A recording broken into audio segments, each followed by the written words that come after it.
नमस्कार, SBT news में आपका स्वागत है। पेश है इस वक्त राजस्थान की बड़ी खबरें। राज्य में कोविड-19 के संक्रमण फैलाव में वृद्धि को देखते हुए गृह विभाग के 21 मार्च के आदेश के तहत जारी की गई गाइडलाइंस की निरंतरता में होली एवं शबे बारात के अवसर पर 28 व 29 मार्च को सार्वजनिक स्थानों पर, सार्वजनिक ग्राउंड्स, पब्लिक पार्क, बाजार व धार्मिक स्थलों पर किसी भी प्रकार के आयोजनों पर रोक लगाई गई है और इस संबंध में गृह विभाग ने आदेश जारी कर दिया है। बेमौसम बारिश, ओलावृष्टि व आंधी से रबी की फसलों को जो नुकसान हुआ है उसकी विशेष गिरदावरी करने के आदेश 2 दिन पहले ही राजस्व विभाग ने जारी कर दिए हैं। जहां तक पटवारियों द्वारा अतिरिक्त चार्ज वाले पटवार मंडलों में काम नहीं करने का निर्णय लिया गया है, राजस्व विभाग ने एक आदेश जारी किया है जिसके अनुसार पटवारी का उच्च अधिकारी या पटवारी का काम करने में सक्षम व्यक्ति विभाग के आवश्यक कार्य करेगा। यह बात राजस्व मंत्री व नागौर जिला प्रभारी मंत्री हरीश चौधरी ने बुधवार को पत्रकारों से बात करते हुए कही।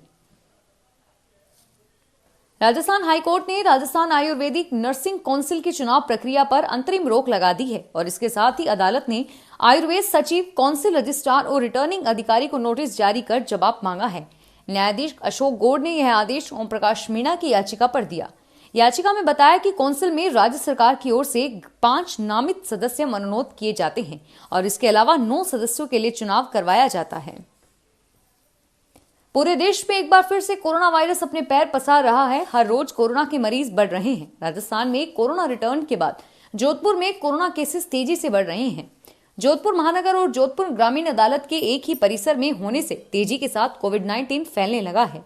जोधपुर महानगर के डिस्ट्रिक्ट मजिस्ट्रेट रविंद्र कुमार जोशी और जोधपुर ग्रामीण के डिस्ट्रिक्ट मजिस्ट्रेट राघवेंद्र काचवाल कोविड-19 पॉजिटिव पाए गए हैं।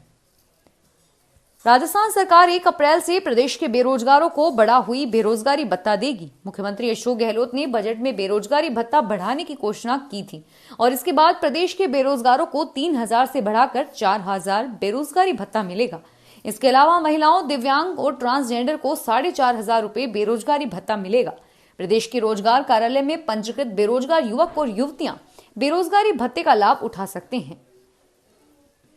वैश्विक महामारी कोरोना के वायरस ने नए साल में रूप बदलकर दस्तक दे दी है। नए साल की शुरुआत से लेकर अब तक शांत रूप में बैठे कोरोना वायरस की आहट ने चिकित्सकों की नींद उड़ा दी है। पिछले साल अक्टूबर और नवंबर माह जिस तरह से रोगियों का वायरल लोड हुआ था, वैसे ही हालात इन दिनों लिए जा रहे सैंपल्स में आ रहे हैं। सीकर जिले में बुधवार को कोरोना वायरस की चपेट में 11 नए शख्स आए। अजमेर में नसीराबाद रोड स्थित बीच चौराहे पर एक सूने मकान से दिन दहाड़े चोरी की वारदात अंजाम दी गई।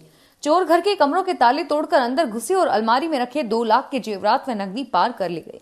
सूचना मिलने पर श्रीनगर थाना पुलिस ने मौका मुआयना किया और मामला दर्ज कर जांच शुरू कर दी।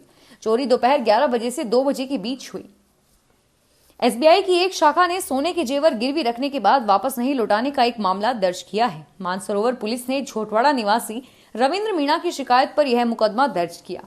रविंद्र ने कोर्ट के जरिए इस्तगासा कराया कि उस पर अब पुलिस से जांच शुरू की है। सोने के गिरवी रखे जेवरों का वजन आधा किलो से भी ज्यादा है।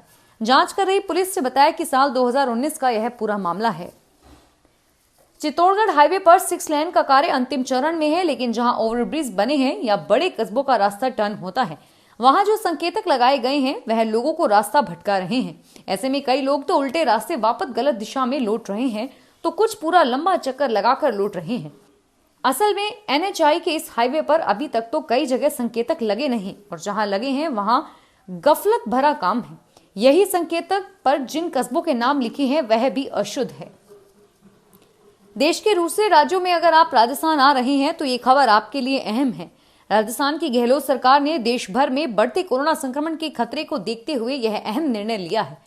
सरकार ने दूसरे राज्यों से राजस्थान आने वाले लोगों के लिए आज से कोरोना की आरटीपीसीआर रिपोर्ट दिखाना अनिवार्य कर दिया है। जयपुर रेलवे जंक्शन, एयरपोर्ट पर, बस स्टैंड पर यह रिपोर्ट देखी जाएगी। राजस्थान सरकार ने सहकारी भूमि विकास बैंकों के ऋणी कृषकों को इस वर्ष की मांग पर देय 5% ब्याज अनुदान का लाभ 31 मार्च तक किस्त जमा कराने वाले कृषकों को लाभ मिलेगा। भीलवाड़ा सहकारी भूमि विकास बैंक की सभी शाखाओं में कृषक ऋण की इस वर्ष की किस्त पर यह लाभ ऋणी कृषक के किस्त जमा के समय ही देकर छूट राशि का उल्लेख रसीद में किया जा रहा है, ताकि कृषक को छूट राशि की पूर्ण जानकारी मिल सके। भारतीय रिजर्व बैंक ने गैर बैंकिंग वित्तीय कंपनियों का रजिस्ट्रेशन रद्द कर दिया है और इनकी संख्या 5322 है। इसमें भीलवाड़ा जिले की 6 सहित राजस्थान के 12 जिलों की कुल 52 कंपनियां शामिल है। ये कंपनियां अब गैर बैंक वित्तीय कंपनियों का व्यवसाय नहीं कर सकेंगी। आरबीआई ने इसकी सूची अपनी वेबसाइट पर डाल रखी है। जारी सूची के अनुसार आरबीआई ने भीलवाड़ा जिले की जिन 6 कंपनियों के रजिस्ट्रेशन सर्टिफिकेट रद्द किए हैं, इनमें 4 भीलवाड़ा शहर की तथा 2 गुलाबपुरा की हैं। जयपुर में स्वच्छता के प्रति लोगों को जागरूक करने के उद्देश्य से अनूठी पहल देखने को मिली और इसके तहत नगर निगम मुख्यालय से साइकिल रैली निकाली गई। साइकिल रैली को निगम की महिला सफाई कर्मचारियों ने हरी झंडी दिखाकर रवाना किया।